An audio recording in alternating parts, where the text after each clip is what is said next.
Welcome back to Hannity. So Reuters is reporting, citing a U.S. Department of Homeland Security internal report, that President Trump's border wall is projected to cost up to $21.6 billion and could take more than 3 years to construct.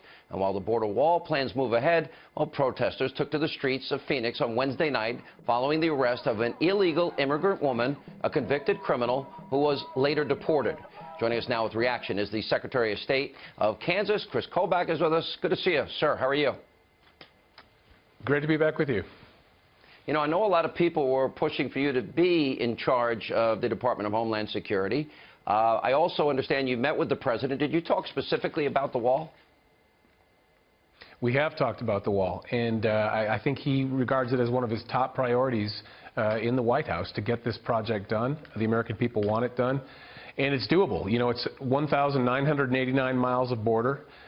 We only have about 386 miles right now that you would consider a true, impervious wall or serious fence. There's a lot to build, but we put a man on the moon, and this is not a high-tech project. This is a low-tech project. This is, getting barriers in place, and it'll get done. To me, it's so basic and so fundamental and so simple, and just one of those common-sense measures. Now, I understand the expense aspect of it, but I would ask the president numerous times when we were out traveling with him and the other candidates and some of the town halls we did with him, and he was very clear. He didn't expect Mexico to write him a check.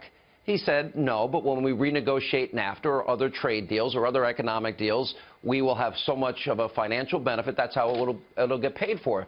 Do you agree that that is totally possible, as I do?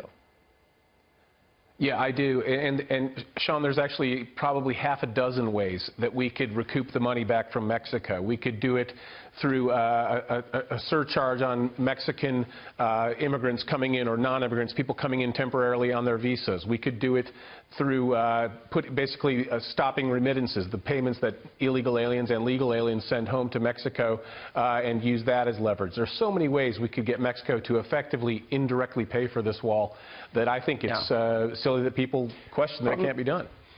As one of the most outspoken advocates, as I have been in favor of this wall for many, many years, we're talking about the 2006 law allows for 700-plus miles to be built. Is that enough from your perspective? You think that's enough?